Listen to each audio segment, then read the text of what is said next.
Guys, welcome to our channel Bong reaction. আমার নতুন ভিডিওতে তোমাদেরকে স্বাগত জানাচ্ছি। বসেছি সাকিন সারিশরী নাটকে 47 নম্বর এপিসোডের লাস্ট ক্লিপ দেখতে। আগের ক্লিপে কিন্তু আমরা দেখেছি যে নতুন একটা ক্যারেক্টার তো এসছে, তার উপরে শেষের দিকে আমরা দেখেছি যে আমাদের কস্তুরীকে ভয় দেখানো হচ্ছে। আর যেটা বারবার, একবার না বারবার বারবার করে কস্তুরীকে ভয় দেখাচ্ছে। তো দেখা যাক যে কি হয় আলটিমেটলি, নাটকটা কোন দিকে আগাচ্ছে এখন ঠিক বুঝতে পারছি না। আর তোমরা অনেকেই দেখলাম কমেন্ট করেছো, মানে অনেকেই বলছো যে মান্নানের আর বিয়ে হবে না, লাস্টে তুমি দেখতে পারবে। তো প্লিজ স্পয়লার দিও না, স্পয়লার হয়ে গেলে কি বলো তো আর ভালো লাগে না নাটক দেখতে, তো স্পয়লার দিও না। বাট হ্যাঁ, তো আমি খুব মানে কি বলবো, খুশি যে তোমরা খুব ভালো করে ইন্টারাক্ট করছো আমার সাথে, তোমরা ভালো করে দেখছো ভিডিওগুলো। বাট প্লিজ স্পয়লার দিও না, স্পয়লার দিলে খুব ভালো লাগে না। তো যাই হোক, বেশি দেরি না করে চলো ভিডিওটা শুরু করা যাক।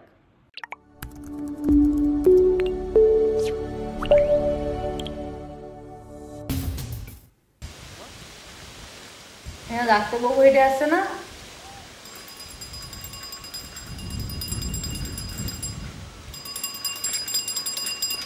এই তুমি কিটা এত বেল বাজাচ্ছি, তোমার কানে যাচ্ছে না? কোন জমিদার তুমি?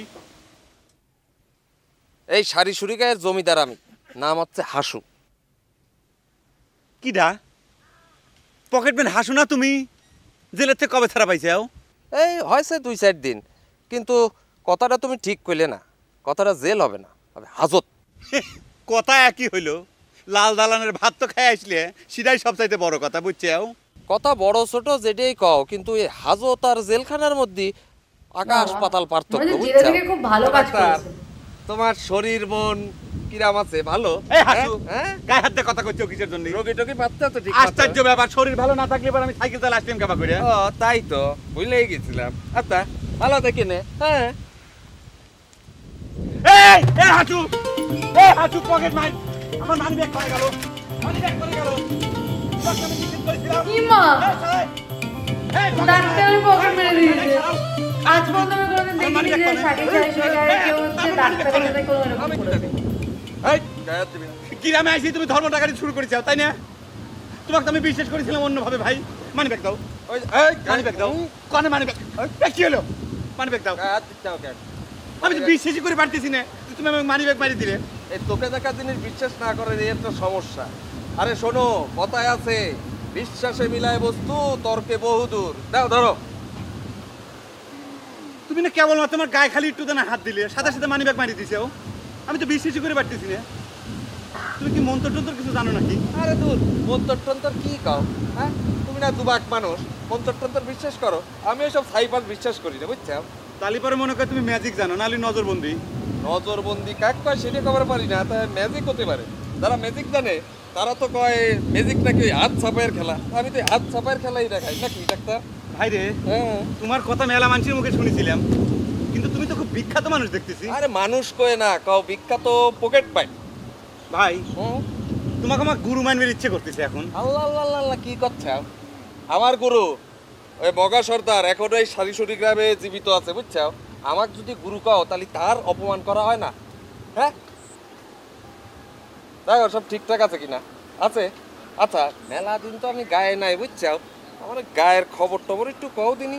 ওই রুইতন আর কাকলি ওদের ঘটনাটা কি একটু খুলে কও তো। এ হাসু পকেট মার, কি ওই ফালতু চ্যাংরার কথা বাদ দাও তো। শোনো, তোমাকে একটা কথা কয়া যাচ্ছি। কি?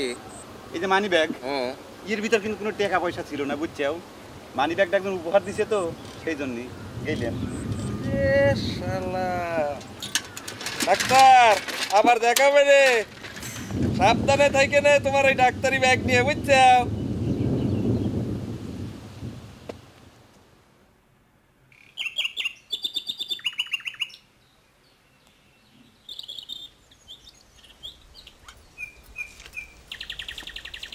কি রে শেফালি, বৌদি তুমি আজকে শ্বশুর পশ্চিম দিক থেকে উঠলো কে আজকে নতুন তো করে বাড়িতে আসলাম? আগের কথা বাদ দেও বৌদি, বর্দা মরার পরে তোমার পা তো বাড়ির সীমানা ছেড়ে কোনোখানেই পড়ে নাই। কত করে কলাম মানুষের বাড়ি যায় একটু কথাবার্তা কলি মনের ভেতর ভালো ঠেকে। আমার আর ভালো থাকা রে বোন, তোর দাদা সব ভালো শেষ করে দিয়েই চলে গেছে। আমার কথা বাদ দে, তোর সাথে দুটো কথা কর জন্য আইছি। আমার সাথে আবার তোমার কিসের কথা বৌদি? কে তোর সাথে কোনো কথা থাকতে পারে না, এখন তো আমার বাড়ি তোর পাওয়া পড়ে না, তাই নিজেই পায়ে হাঁটে আসলাম। কথাটা যদি তোমার হয় তাহলে কোনো অসুবিধা নেই বৌদি, কিন্তু অন্য কারো কথা করার জন্য যদি তোমাকে আমার কাছে পাঠায় থাকে তাহলে করার দরকার নাই। না রে বোন, আমার কেউ কিছু করজনই পাঠায় নাই, আমি নিজেই তোর কাছে আসি। তাহলে আইসো, বসো আইসি। রিতন, রিতন, আচ্ছা তুমি আবার করে আমার সাথে কথা বন্ধ করে দিলে কিসের জন্য? কও তো, আমার কি দোষ? এই কাকলি কানের কাছে ঘান ঘান করে না, খালি তোমার সঙ্গে না, সারি সুরি গায়ের কোনো মানুষের সঙ্গে আমার ভালো করে কথা কইবার ইচ্ছা করে না। আচ্ছা গায়ের কোনো মানুষের সাথে না কও, আমার সাথে তো একটু কথা কইবার পারো, খারাপ করেই কও। তুমি তো জানো তোমার সাথে কথা কইবার না পারলে আমার দম বন্ধ হয়ে আসে। দম খোলার মানুষের অভাব আছে নাই। সারি সুরি গায়ে কত মানুষ আর কত নতুন মানুষ আসতেছে, জায়গায় তুমি ভাত বাড়ি খাওয়াও। তুমি কি করলে? তুমি আবার এসব কথা করছো? আমি কি ভাতের হাঁসের জন্য আনিছিলাম না তোমার জন্য আনিছিলাম? হ্যাঁ, তুমি দরজা দিয়ে বসে আছিলে কিসের জন্য? হাসির ভয়ে? কি করলে? কি করলে তুমি? আমি হাসুর ভয়ে ঘরের দরজা বন্ধ করেছিলাম না? শালাই গায়ে থাকবো না শালা। রুতন, আমি তো এই কথাটা কইবার সাথে মুখ ফসকা বাড়াই গেছে। বিশ্বাস করো শেফালি, রঞ্জু আমাকে তোর কাছে আসার কথা নিষেধই করেছিল, কিন্তু ওইয়ের মনে কষ্ট দেখে আমার বুকটা ফাইটে যাচ্ছিল রে, সেই জন্যই আমি নিজে থেকেই তোর কাছে কথাটা করার জন্য আসলাম। রঞ্জুর উপর তোর কিসের এত রাগ রে শেফালি? আমার কারোর উপর কোনো রাগ নাই বৌদি। তাহলে কিসের জন্য এমন সর্বনাশা কামটা করতেছ? আমার কাছে কি কওয়া যাবি নি?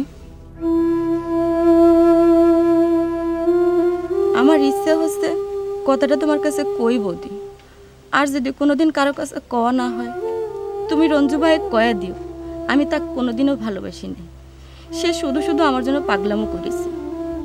আমার মন প্রাণ দিয়ে একজন মানুষের চাইছিলাম, স্বপ্নও দেখেছিলাম, যখন দেখলাম আমার সব কিছু তার কাছে মিথ্যা হয়ে গেছে তখন আমার কাছে ওই হান্নান আর মান্নান সবই সমান বৌদি। তাই যদি হয় তাহলে রঞ্জু কি দোষ করলো ক? সে তো তোকে সত্যি সত্যি ভালোবাসে। সেই জন্যই তো তাকে আমি ঠকাবার চাই না। আমি জানি রঞ্জু ভাই একজন খুব ভালো মানুষ, আমি যাই না শুনে কিসের জন্য একজন ভালো মানুষের মনে কষ্ট দেব, তার চেয়ে বরং ওই হান্নানের মতো খারাপ মানুষকে যদি কষ্ট দেই তাও তো পাপটা কম হবে না, কি কব দি? কি জানি বোন,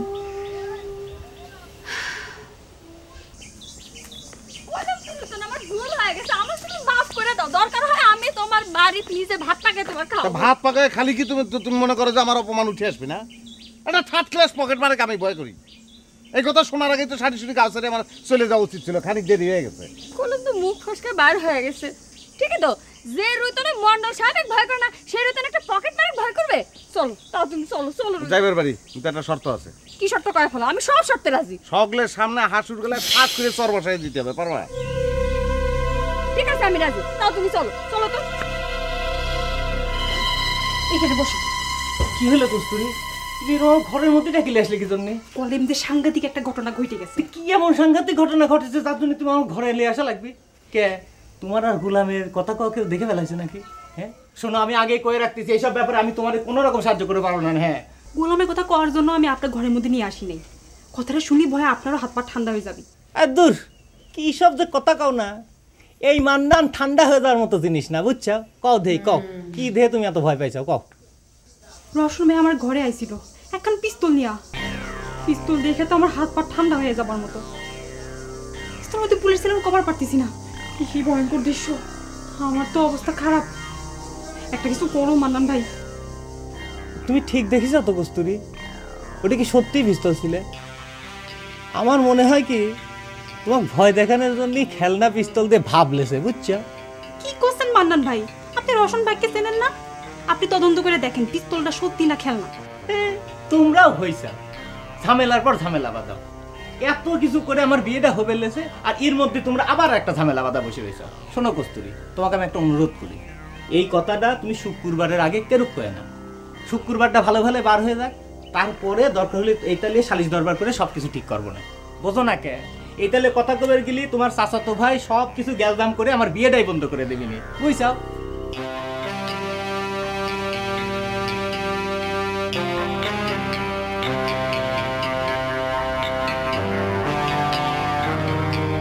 না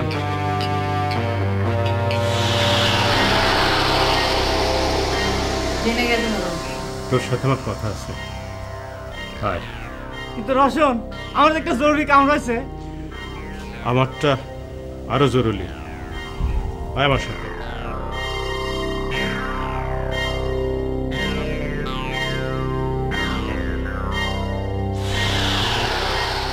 রোশন, তুমি না করলে জরুরি কথা আছে, তা কিছুই তো কাও না, আমি কোনে নিয়ে যাচ্ছাও? ভয় পেয়ে গেল মনে হচ্ছে।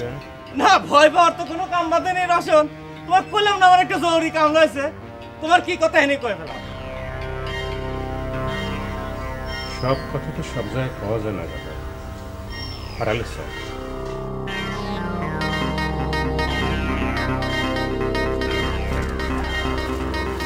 আচ্ছা, হেনে দাঁড়া, সামনাসামনি দাঁড়া। কি কি হনে কি বুঝতেছেন তো কি? আরে কস্তুরি তো কি কথা করার জন্য ডাকি নিছিল ঘরের মদিন। বিশ্বাস করো রোশন ভাই, কস্তুরি আমার কিচ্ছু করার জন্যই ডাকে নাই। আবার মিথ্যে কথা কোস। আমি নিজের চোখে দেখলাম তুই কস্তুরি ঘরের থেকে বাইর হলু। তে আমি তো সে কথা তোমার সাথে অস্বীকার করতেছি না।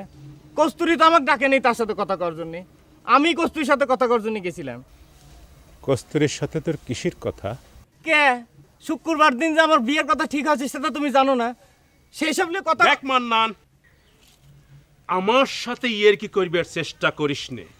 তুই তোর বিয়ের দাওয়াত দেওয়ার জন্য কস্তুরির ঘরে গেছিল, এই কথা আমাকে বিশ্বাস করবার কোষ। আমি কি সেই কথা তোমার করছি নাকি যে বিশ্বাস করো? তুমি তাকে কথাটা শুনবে, তারপর তো ক্যাচ ক্যাচ করবে।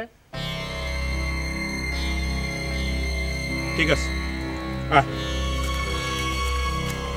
না ক শুনে লে ক। যে বিয়ের পর আমি যে ঘরে উঠবো বকলিয়ে, সেই ঘরটা তো একটু সাজানো লাগবে, সেই কথাই কস্তুরি কবের গেছিলাম। মন্ডল সাহেবই আমাকে কবের কয়েছে। ওই যে কস্তুরি ঘরের পাশে যে ছোট্ট একটা ঘর আছে, ওইটা বিয়ের পর বউলিয়ে উঠবো তাই কয়েছে। গরিব মানুষের বিয়ে হলে তো সেটা একটা বিয়ে, নাকি বিয়ে না? বুঝিস কিন্তু মান্নান, কথা তো এইটাই নাকি? কস্তুরি তোক তো আর কিছু কয় নাই? আর কিচ্ছু কয় নাই, অসম্ভব। আল্লাহর কিরে বলে করছে, পশ্চিম দিক চোখ শুয়ে করছে, কিচ্ছু কয় নাই। কে কর মতো কি কিছু ঘটেছে নাকি? যা বাসর সাজা যা।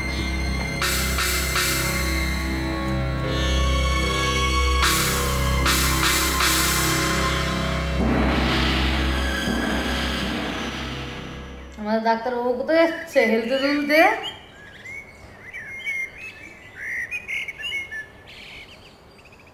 আপনি সেই ফরওয়ার্ড ম্যান না?